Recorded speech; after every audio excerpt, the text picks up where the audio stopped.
Bonjour à toutes, bonjour à tous et bienvenue sur ce plateau au milieu du Mondial des Arts Sucrés by des lycées Création. Les candidats sont en train de concourir pendant que l'on se parle. 7 nouveaux pays depuis ce matin. Les 7 premiers ont terminé la compétition hier soir.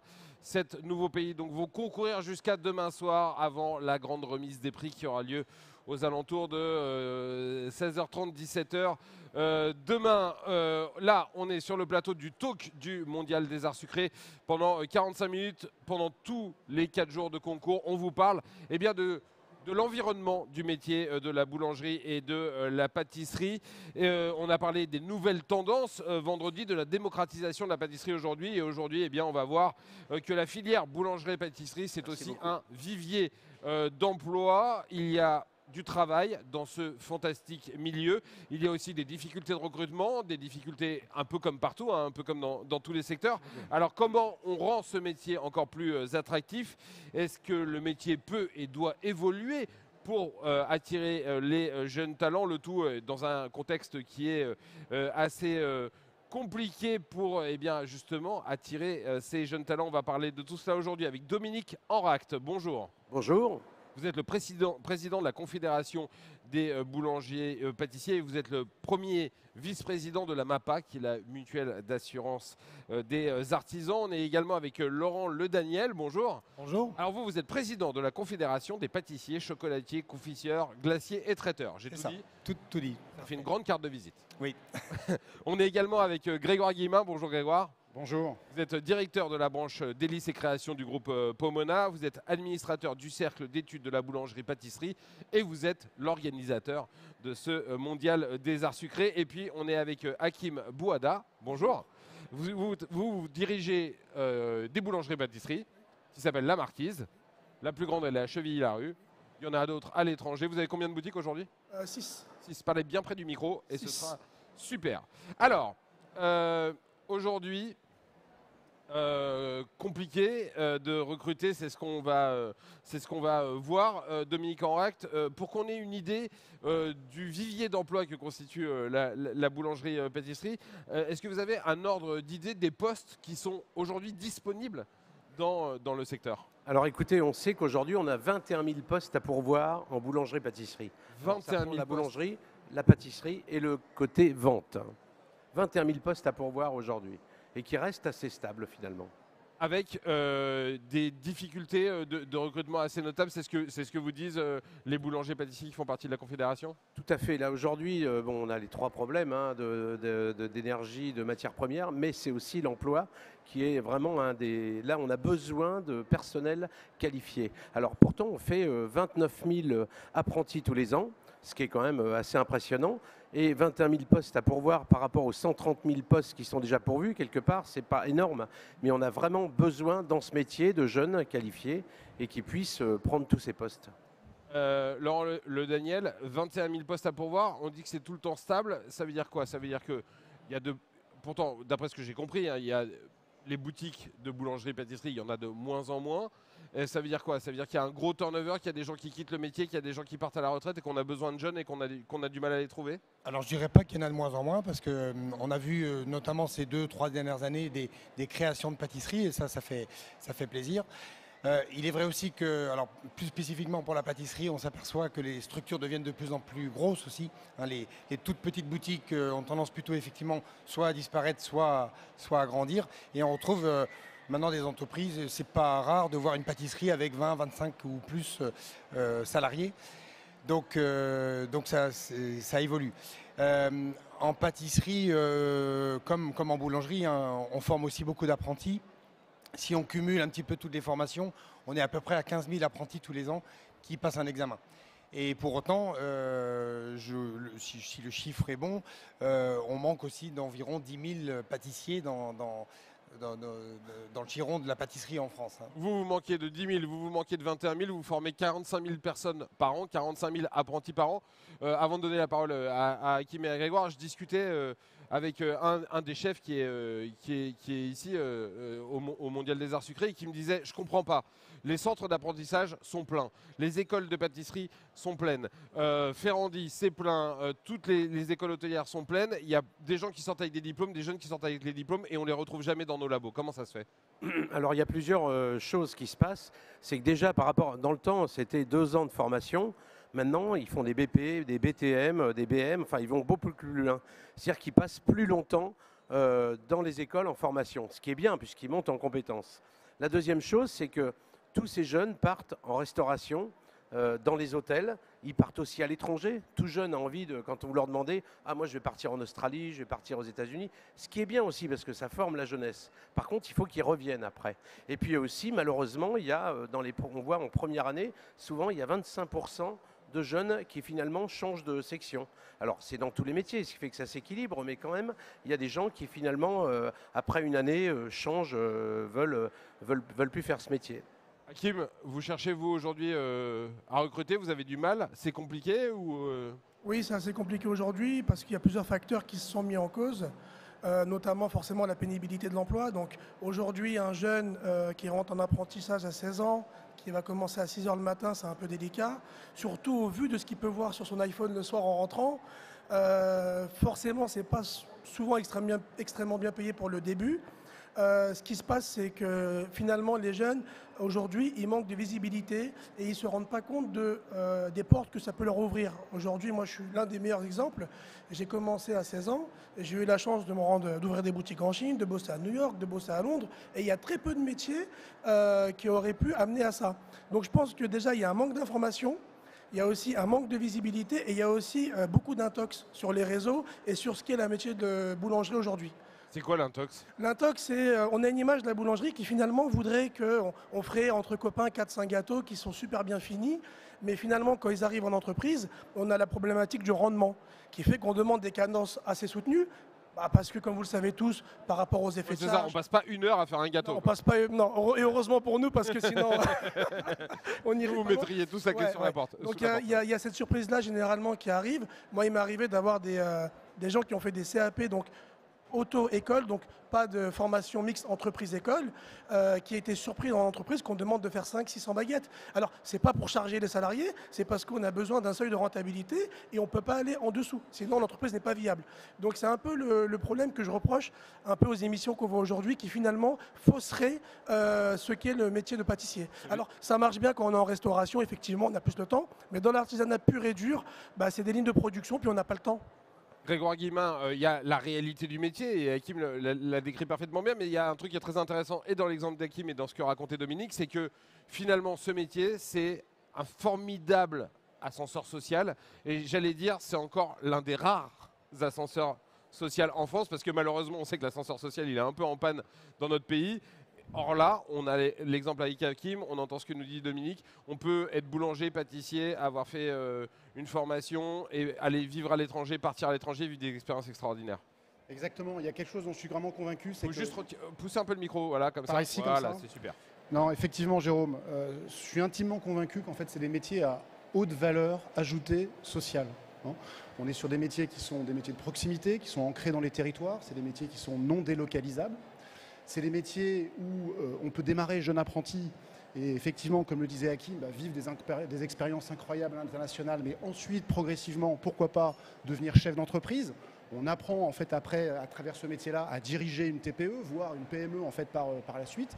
Et donc je pense que dans ce métier, oui, c'est difficile, oui, effectivement, il y a du contrainte, mais on y apprend de la discipline, on y apprend l'exigence et on y apprend, je pense, à devenir chef d'entreprise.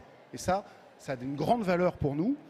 C'est ensuite des personnes qui vont créer des emplois, qui ensuite sont sur un métier qui est noble parce qu'il s'agit de nourrir les gens. Et quand on nourrit les gens, on ne fait pas n'importe quoi. Et donc, ce sont pour moi des métiers vraiment à haute valeur ajoutée sociale.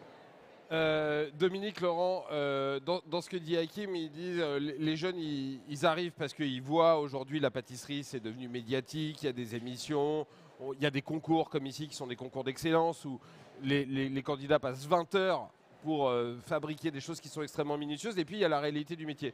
Est-ce que dans les centres d'apprentissage que vous connaissez par cœur, on leur enseigne cette réalité du métier aussi, j'allais dire? Oui, je pense qu'on essaie quand même de leur expliquer que la télé et la réalité, c'est deux choses différentes. Comme vous disiez, il y a une production. Mais je crois qu'ils sont, les jeunes, comme pour la plupart, sont en alternance, ils ont quand même une vision des entreprises. Alors pareil, il y a des entreprises un peu plus évoluées que d'autres, mais on a quand même des conventions collectives qui sont plutôt avantageuses aujourd'hui. On a aussi des entreprises qui se modernisent, donc on voit quand même que les jeunes arrivent à travailler correctement. Mais c'est vrai qu'il y a toujours cette idée, quelquefois, de voir à la télé, de faire, je dirais, la fin du travail. Comme on dit, on montre un meilleur ouvrier de France. Bon, un meilleur ouvrier de France, il a travaillé pendant 20-30 ans avant dans les fournils ou dans les laboratoires avant de pouvoir faire une pièce artistique. Laurent Le Daniel, aujourd'hui, dans les jeunes qui arrivent dans vos centres de formation et puis dans les boutiques des différents pâtissiers, la télé les a attirés. Il y a des gens qui ont vu leur vocation en se disant tiens, ça c'est un métier que je vais faire. Ils voient ça sur Instagram, ils voient ça dans les émissions. Et c'est aussi un nouveau vecteur d'attractivité pour le métier. Alors je dirais oui et non, parce qu'effectivement, on parlait de la masse des apprentis qu'on forme. Je pense que beaucoup d'apprentis sont influencés effectivement par ce système très médiatisé de la pâtisserie. Mais je pense qu'au final, ces gens-là ne restent pas forcément dans le métier. Il me semble qu'ils comprennent assez vite que la poudre aux yeux qu'ils ont eue n'est pas la réalité du quotidien. Je pense que ceux qui vont vraiment rester, ce sont ceux qui sont venus ici par vocation et qui déjà étaient piqués de ces métiers-là dès leur plus jeune âge. Et néanmoins, on peut, comme vous, devenir meilleur ouvrier de France. On peut, comme vous, après avoir une entreprise, créer des emplois, etc. Bien sûr, c'est tout à fait ce que disait M. Guillemin. L'ascenseur social, moi j'y crois beaucoup, effectivement. Et je pense que notre société a, au-delà du métier de boulanger et de pâtissier, à se poser des questions justement sur les métiers manuels. Vous imaginez une société demain sans travailleurs manuels, ce n'est pas envisageable. Il faut... Là, l'État, et je dirais l'éducation nationale, a une responsabilité mais fondamentale. Je discutais avec la maquilleuse tout à l'heure, à l'instant, qui me disait exactement Sonia, la chose. on va dire son nom Sonia, parce que excusez-moi. grâce à elle qu'on est tous beaux aujourd'hui. Je n'ai pas retenu son nom, mais elle disait quelque chose auquel je crois beaucoup. Je pense qu'au collège, par exemple, on devrait déjà commencer à faire des initiations de travaux manuels. À mon époque, ça existait. Pourquoi l'éducation nationale a retiré ça du giron? Enfin, à la mienne aussi, ça existait, mais enfin, on faisait des planeurs en balsa, hein, qui sert vraiment à rien dans la vie, on va quand même se le dire. Eh bien si, je pense qu'au collège, des petites initiations, alors à la cuisine, à la pâtisserie, mais aussi, pourquoi pas, à l'ébénisterie, à l'électricité, etc. Des petites initiations pour montrer que le travail manuel a autant de sens que le travail intellectuel. Je pense que c'est une responsabilité de notre société. L'éducation nationale doit se saisir de toute urgence de ça, pour redonner du sens, redonner de la valeur au travail manuel. Voilà, message passé à Pape Ndiaye, s'il nous regarde, en tout cas on lui fera passer le message. Hakim, vous avez combien de salariés vous aujourd'hui? En France, une quarantaine, et à l'étranger, un peu plus de 100. Est-ce que vous avez appris à un moment ou à un autre le boulot de manager? Parce qu'aujourd'hui, j'imagine que vous ne faites plus les croissants le matin. Non, c'est bien, malheureusement. Aujourd'hui, vous êtes un chef d'entreprise, Oui. vous avez une centaine de salariés, c'est déjà une grosse boîte. Hein. Oui, ça se passe assez bien. Est-ce que vous avez appris, est-ce que vous avez suivi une formation ou est-ce que vous avez appris sur le tas? Alors moi, pour ma part, j'ai appris sur le tas parce que j'avais pas le choix. Mais c'est pas plus mal parce que ça m'a permis de faire mes écoles. Donc, parce qu'en fait, le problème, c'est d'arriver en tant que gestionnaire et ne pas connaître le métier, c'est problématique parce qu'on ne sait pas ce qui se passe, on ne comprend pas les process. Donc, c'est quand même plus logique de commencer d'abord par apprendre, d'être ouvrier et de se mettre à son compte. Et mécaniquement, avec les partenaires qu'on peut avoir, le comptable, la banque, il suffit d'en vouloir un peu malin, on y est arrive. un peu malin, on comprend assez vite. C'est pas ce qui est le plus compliqué. Le plus compliqué aujourd'hui, c'est de maintenir l'équilibre de la boulangerie et de la développer. Mais tout ce qui est gestion pure, c'est pas ce qui demande le plus de savoir. Non mais moi, il y a un truc, c'était sur les techniques de management de Grégoire Guillemin. Il y a une académie des experts chez des lycées création qui forment plusieurs centaines de chefs. Alors c'est de la formation continue, hein, c'est pas un centre d'apprentissage. C'est des gens qui travaillent déjà et qui viennent apprendre des techniques, etc. Est-ce qu'on pourrait imaginer qu'un jour dans cette académie des experts, il y ait aussi des cours de management pour des gens comme Hakim qui ont des boulangeries, des pâtisseries avec plusieurs centaines de salariés? Parce que le management, ça s'apprend aussi. Hein. Non, mais c'est une excellente réflexion. Enfin, je pense qu'effectivement, la formation de manière générale est un enjeu majeur pour notre filière. Alors nous, notre métier chez DIC Création, c'est de livrer au quotidien le meilleur des ingrédients auprès de l'ensemble des artisans. Mais en complément de ça, on le voit bien, on essaye au maximum de développer beaucoup de services et un maximum de services complets pour justement accompagner en fait nos clients dans leur développement. Alors il y a la partie formation continue technique sur la partie produit, mais de plus en plus il y a des questions qui se posent sur le merchandising, sur la gestion d'entreprise, sur la gestion de la boutique, sur la façon de recruter, sur le digital, sur la façon de gérer sa marque employeur ou des choses comme ça. Donc c'est des sujets sur lesquels on est déjà amené à discuter avec bon nombre de nos clients.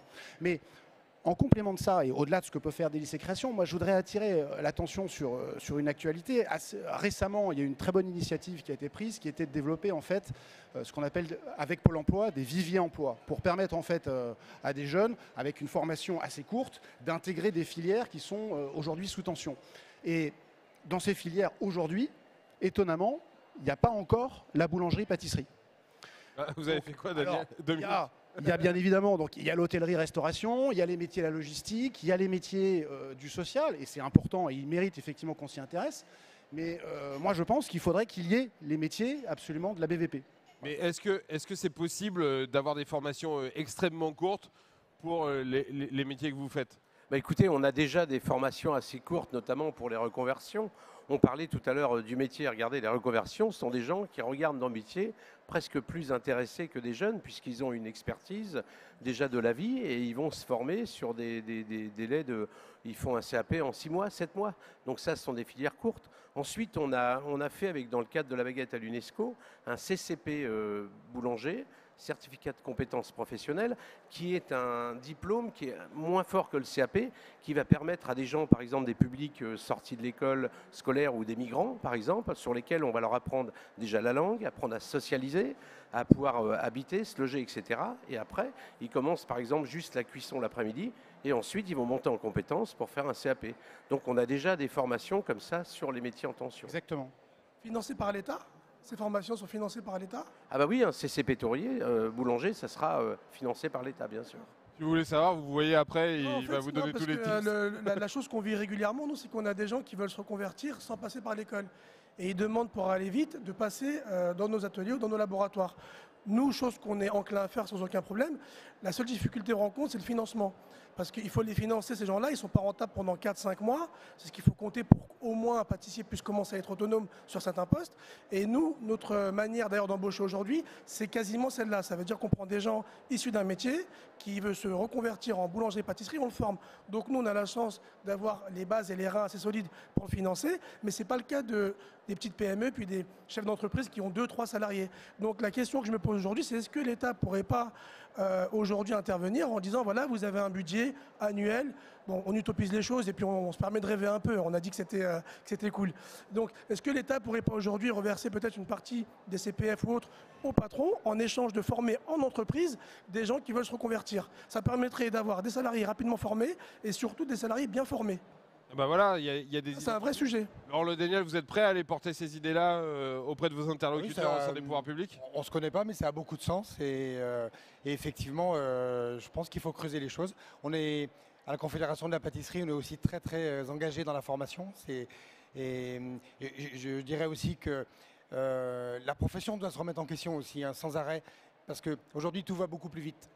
Et si on attend 20 ans pour changer une formation, eh ben, c'est beaucoup trop tard. Aujourd'hui, il faut peut-être changer ou réadapter les formations tous les 5 ans, de façon à ce qu'on soit au goût du jour. Alors moi j'ai des questions sur justement l'évolution que doit peut-être faire votre métier pour continuer non seulement à attirer les talents, mais aussi à les garder, parce que c'est bien de les faire venir, mais encore faut-il qu'ils restent dans la filière. Et on sait qu'aujourd'hui, il y a beaucoup de gens qui, changer de boulot, changer de métier, eh ben, les gens n'hésitent plus à le faire. Je voudrais juste qu'on parle de la reconversion. Moi, je pensais que c'était un épiphénomène en réalité. C'est un vrai truc, c'est une vraie tendance, un vrai mouvement aujourd'hui. Il y a des gens qui étaient cadres en entreprise et qui se disent tiens, je vais me reconvertir. Oui, pour moi c'est un vrai phénomène et c'est un vrai phénomène qu'on doit prendre à bras le corps et on doit effectivement se réinventer. Le CQP Tourier qu'a fait la Confédération de la boulangerie a beaucoup de sens.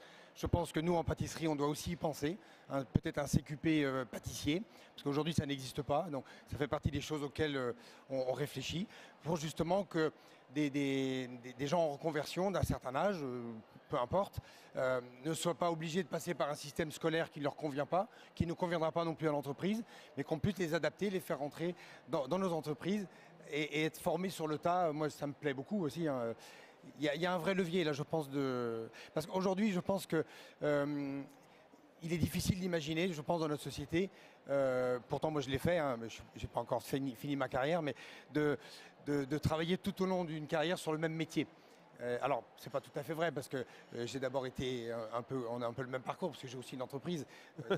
D'abord salarié, formateur, maintenant j'ai mon entreprise. Ce sont des étapes dans la vie qui font que on grandit. La carrière professionnelle n'est pas du tout la même depuis le premier jour. Donc c'est très riche.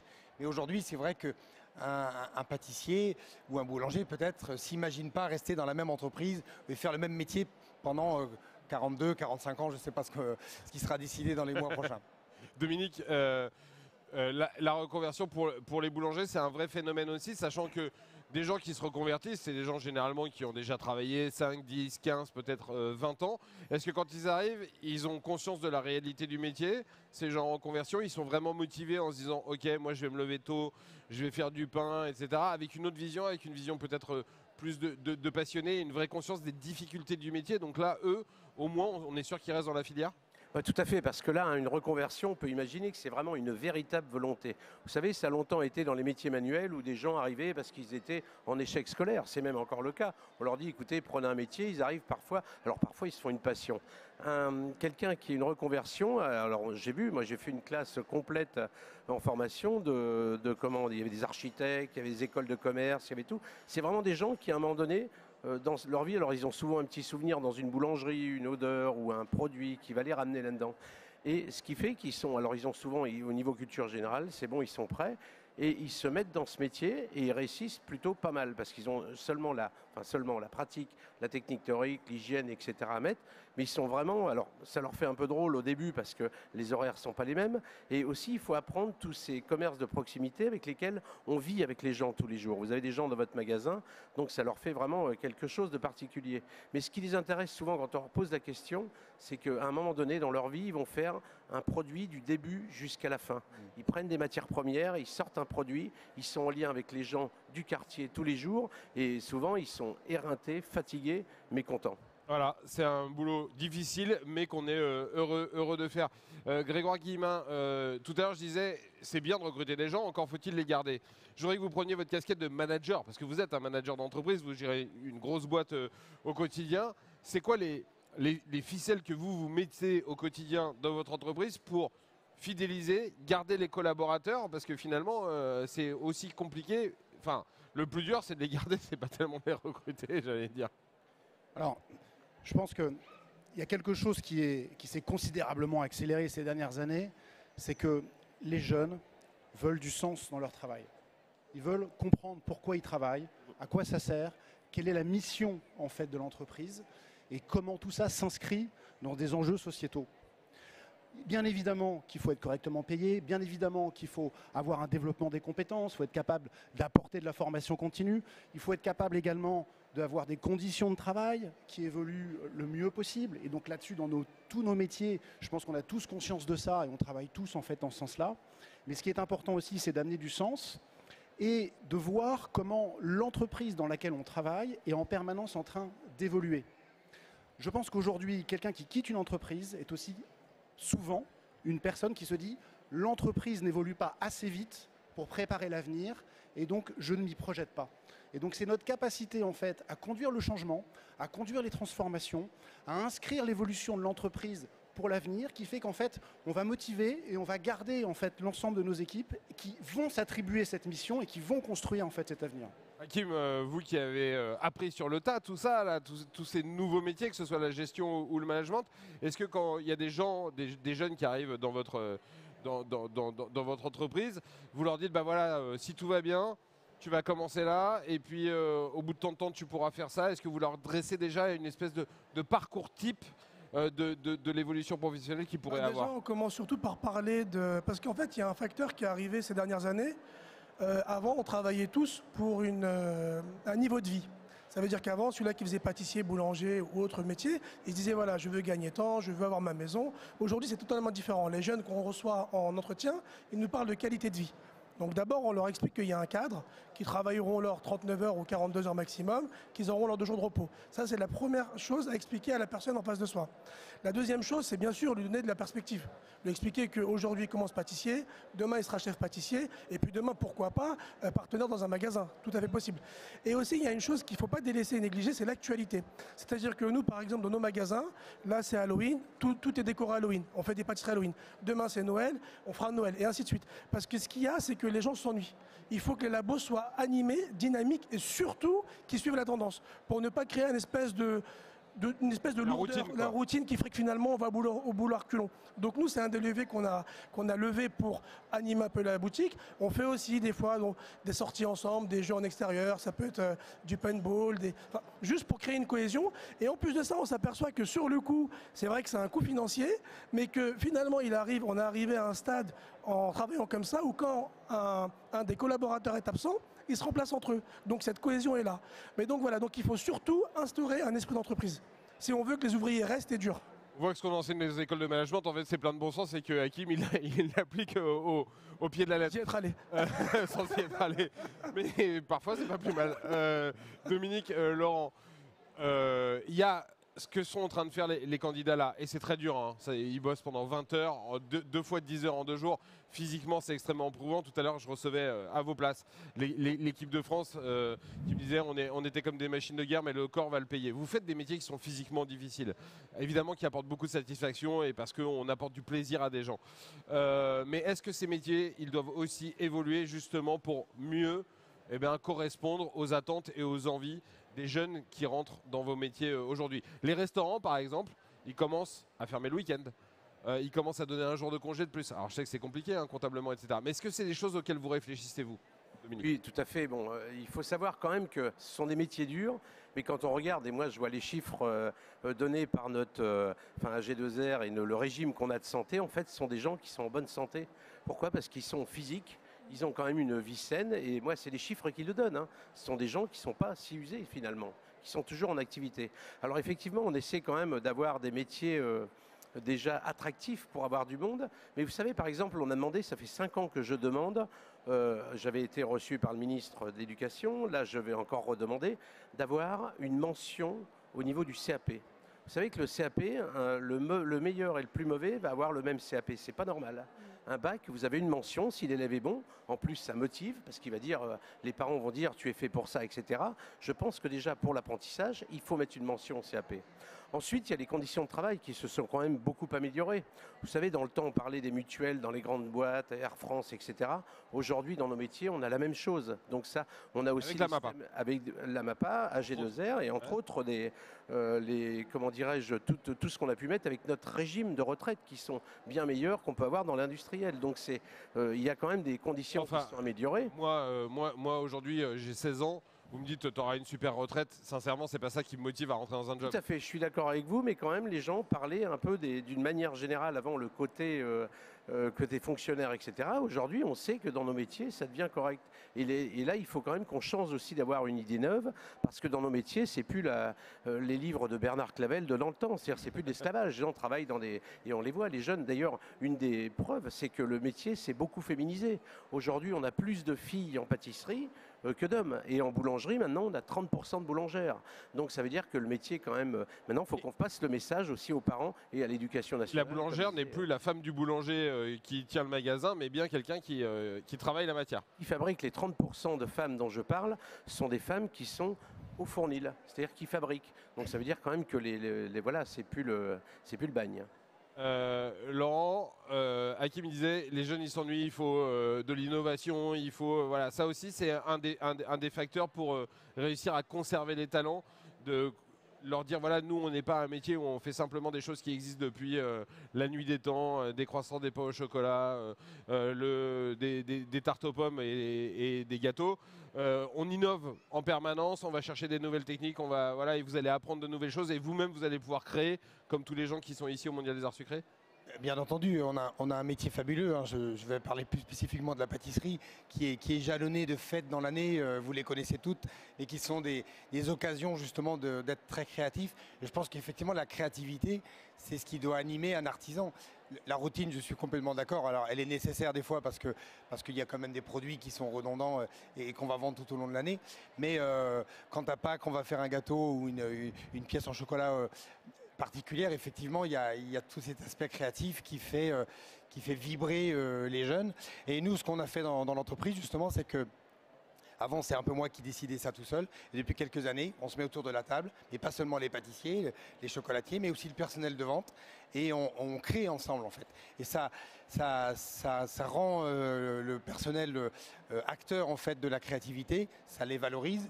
Et en plus, souvent, le produit est bien meilleur que pensé par une seule personne. Alors, dans les écoles de management, on appelle ça caler les silos et travailler de manière horizontale, mais là encore, Je ne savais pas. c'est plein de bon sens. Hakim, c'est important aussi d'écouter le client, c'est-à-dire que finalement, là, on parle des boulangers, des pâtissiers, des gens qui fabriquent, mais ceux qui vendent, ceux qui sont en permanence au contact du client, c'est important de les intégrer aussi à la réflexion. De toutes les façons, nous, à chaque événement ou à chaque gamme de gâteaux concrets, on fait systématiquement des réunions. Donc, comme le disait Monsieur Daniel, on fait participer nos collaborateurs à ce qui va venir en magasin pour deux choses. La première chose, c'est ce qu'on a évoqué tout à l'heure, la monotonie, donc pour animer un peu le magasin. Et la deuxième chose, c'est pour surtout que les gens soient formés à ce qu'ils vendent. Il y a beaucoup de boulangeries. Ça peut arriver que dans certaines boulangeries, on rentre, puis la vendeuse, c'est pas trop ce qu'elle vend. Donc ça, c'est le premier élément. Deuxième élément, nous, on met en place des groupes, donc des groupes WhatsApp, où les vendeuses nous remontent les informations, ou les tendances, que certains clients vont demander des pains maïs, des pains sportifs, des gâteaux qui se font ailleurs. Encore une fois, dû au fait que les réseaux ont une grande part d'influence aujourd'hui. Donc voilà, donc on a toujours une communication qui se fait entre le laboratoire et les vendeuses. Grégoire, évidemment, chez des lycées création, vous vendez l'ensemble des ingrédients et des choses aussi qui permettent à tous les gens qui sont autour de la table de pouvoir innover. Est-ce que vous avez conscience de ça aussi? Et est-ce qu'eux, ils viennent vous voir en vous disant, nous, on a envie de faire ça parce que nos clients nous le demandent? Et est-ce que ça marche aussi dans le sens, c'est pas simplement vous qui dites, bah voilà les produits disponibles? Est-ce qu'il y a une espèce comme ça de remontée du terrain qui fait que finalement, à la fin, vous allez créer des choses justement pour entretenir finalement l'envie des gens de rester dans les boutiques? Oui, c'est important. C'est-à-dire qu'on a besoin de ce dialogue quotidien avec nos clients pour effectivement écouter les besoins du marché. Et puis également, nous, on essaye au maximum d'apporter aussi des solutions, d'être proactifs. La difficulté parfois pour certaines affaires qui n'ont pas encore atteint une certaine taille, c'est qu'on est sur des chefs d'entreprise qui doivent tout faire. Ils s'occupent de la production, ils s'occupent de la vente, etc. Et ils ont effectivement le quotidien parfois qui prend le dessus. Et donc, on essaye de participer aussi à une prise de recul et à les aider à travers les échanges que l'on a à réfléchir sur l'évolution, pourquoi pas, de leur offre, l'évolution de certaines recettes, à écouter certaines tendances que l'on observe à droite en fait ou à gauche, et en fait ce qu'on organise en fait un partage de bonnes pratiques pour aider justement ces entreprises à continuer à se développer et à être dans le match. Voilà, c'est un accompagnement de tous les jours. Laurent, vous qui avez une entreprise, Oui. Quand un collaborateur vous dit moi j'ai envie de partir et de me lancer, Eh ben bravo. Vous l'accompagnez, vous lui donnez des conseils, vous le suivez? Bien sûr, plusieurs de mes collaborateurs se sont installés et c'est des gens que j'ai régulièrement en contact au téléphone ou de visu. Et souvent au départ, effectivement, ils sont avides de conseils pour éviter de faire les erreurs que j'ai pu faire pour avancer plus vite et ils savent qu'ils sont les bienvenus. Dominique, c'est aussi ça, l'aboutissement, c'est de voir certains des gens qui sont rentrés en apprentissage chez soi partir voler de leurs propres ailes. Et surtout quand on est patron, pas dire « oh zut, je perds un collaborateur ». Disons que c'est vrai que quand vous avez un bon, c'est toujours embêtant, mais les gars, il faut aussi qu'ils fassent comme on a pu faire quand on s'est installé. Donc, tous les conseils qu'on peut avoir, notamment dans le mentorat, c'est une espèce de mentorat, parce qu'on sait que les jeunes, là où ça ne marche pas, c'est qu'ils n'ont pas été bien accompagnés ou qu'ils ont été trop vite. Donc c'est vrai que les conseils de gens qui sont déjà installés, voire dont son ancien patron, et de pouvoir présenter toutes les personnes avec qui il peut travailler, c'est super important. Il y a cet esprit d'équipe, d'ailleurs, que Laurent, j'ai visité son entreprise, il y a un esprit d'équipe, et là où ça marche bien, vous le disiez très justement, c'est quand les gens s'intègrent dans l'équipe et qu'il y a une compétition à faire. Hakim, vous avez des collaborateurs comme ça qui sont partis pour monter leur propre boîte. Oui, et il y en a un dont je suis très fier qui a gagné le concours de la meilleure tarte des Hauts-de-Seine récemment. Et il a commencé chez moi en tant que pâtissier, puis chef pâtissier. Puis un jour, il m'a dit qu'il voulait se lancer. Donc je l'ai accompagné, je l'ai aidé du mieux que je pouvais. Et finalement, ça rejoint ce qu'on disait tout à l'heure avec l'évolution. Et en plus de ça, quand vous avez des éléments comme ça qui se disent « bon, moi je veux être à mon compte », généralement dans le laboratoire, ils se démarquent. Ça veut dire qu'ils n'hésitent pas à travailler, à rester quand il faut rester, qu'ils ne pinaillent pas à faire le boulot qui est parfois ingrat. Et donc on est content de les accueillir et on est encore plus content quand ils volent de leur propre aile, surtout quand ça marche. Grégoire, c'est ça, hein, il dit « je suis hyper fier de lui Oui. ». Il y a, il y a un vrai truc là. Oui, bien sûr, bien sûr. Non, mais c'est formidable. C'est-à-dire qu'on voit, on est dans des métiers où il y a un travail de transmission qui se fait, qui est formidable. Et on réussit, en fait, si son équipe réussit. Et quand on voit là, sur le Mondial des Arts Sucrés, l'ensemble du travail qui est fait par tous les anciens, par l'ensemble des grands chefs, l'ensemble des meilleurs ouvriers de France pour justement accompagner et coacher, en fait, ces jeunes espoirs. Et on voit vraiment cette volonté, en fait, de faire réussir, en fait, une nouvelle génération derrière. Ça, c'est une vraie caractéristique, je trouve, de l'artisanat. Et moi, je suis là depuis vendredi, j'ai discuté avec beaucoup d'entre eux et ils disent mais c'est normal que je vienne. Il n'y a même pas de question, ça me fait tellement plaisir de les accompagner. Il nous reste 3-4 minutes parce qu'il y a des dégustations qui se mettent en place. On a la chance d'avoir plein de gens là dans les allées du salon qui nous écoutent. Il y a peut-être des futurs boulangers pâtissiers ou des gens qui se posent la question aujourd'hui. Il y a même des gens que vous connaissez. Voilà, vous pouvez dire bonjour et tout, on est à la maison, il n'y a pas de problème. Si vous aviez envie de leur dire un truc pour les motiver, peut-être les gens qui sont là et qui se posent la question de suivre ce cursus-là, qu'est-ce que vous leur diriez ? Moi, je leur dirais qu'il vaut mieux rater que regretter, tout d'abord, qu'il ne faut surtout pas hésiter à se lancer et qu'effectivement, des fois, ça peut paraître difficile, mais à partir du moment où on s'investit à 100% et qu'on y met toute la bonne volonté, il n'y a pas de raison. Mais surtout, j'insiste sur la notion de regret. Parce que pour moi, la pire des choses, c'est pas de perdre du temps ou de l'argent. Tant qu'on est en bonne santé, ça peut se refaire. C'est d'arriver à un certain âge et se dire « Ah mince, j'aurais dû ou j'aurais pu ». Donc ceux qui veulent le faire, il faut vraiment foncer. Non ? Alors moi, je leur dirais que il y a un slogan qui avait été porté par la CGAD, qui est la Confédération Générale de l'Alimentation de Détail, dont la pâtisserie, mais aussi la boulangerie fait partie, qui nous avait incité à mettre des petites affiches dans nos magasins. C'était « Ici, c'est humain »,« Ici, le chef d'entreprise a été apprenti », etc. Moi, je les ai placardés dans mes magasins. Et pourquoi je vous dis ça, c'est que l'artisanat, et nos métiers plus particulièrement, mais aussi les autres métiers de l'artisanat, sont des métiers humains. Et je pense que cette humanité dont on a besoin, dont on rêve pour la société de demain, elle est aussi fondamentale. C'est peut-être même une réponse à nos problèmes d'écologie. Parce que le tout équipement industriel, enfin l'industrie et le déni de l'humain, je pense que ça va à l'envers de la société qu'on voudrait être demain. Donc je pense que la force de l'artisanat, c'est justement ça. C'est ces échanges qu'on a entre nous, évidemment, au moment de la fabrication, parce que ce n'est pas des machines qui font les choses, hein, même si la machine peut soulager le geste, parce qu'il y a des gestes un peu pénibles, mais c'est ces échanges entre humains au laboratoire, mais aussi cet échange avec la clientèle qui va recevoir le produit. Et n'oublions pas que les pâtissiers participent aux moments les plus festifs qui jalonnent la vie, les anniversaires, les mariages, les baptêmes, j'en passe, c'est les meilleurs, et on participe à cette fête. Alors moi, si j'avais quelque chose à dire, c'est aux parents, aux enfants. Si vous voulez vraiment faire un métier qui vous plaît, n'hésitez pas. Même à Parcoursup, avant, après le bac, chez nous, il n'y a pas de maths sup, maths spé de sélection. Dès le moment où vous êtes courageux et que vous êtes intelligent et que vous avez envie de vous servir de vos mains, vous avez vraiment une véritable carrière à faire dans nos métiers. Et croyez-moi, au début, on dit c'est dur, ils se lèvent.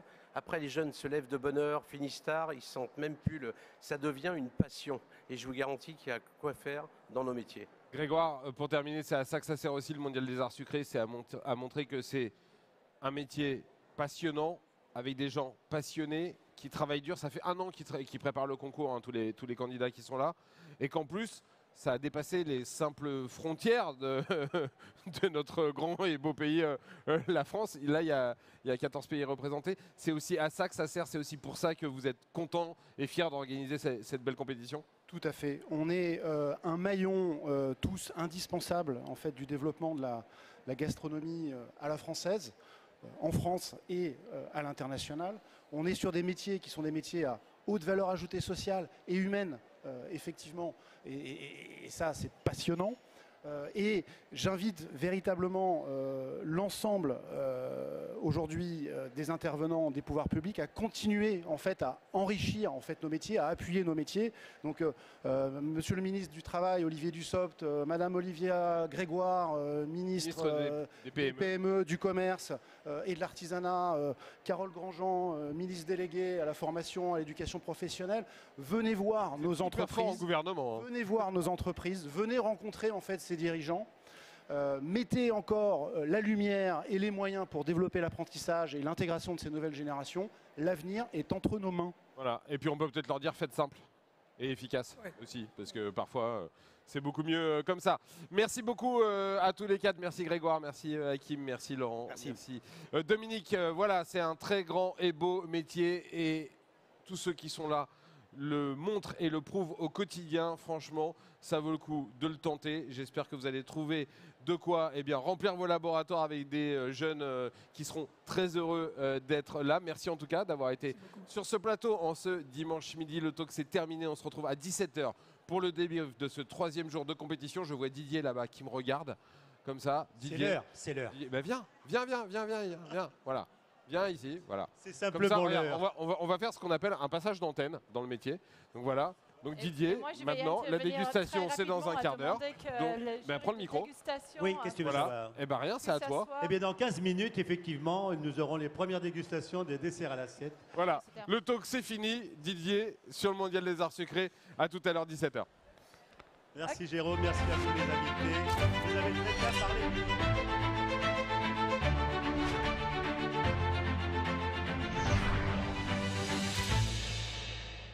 In just under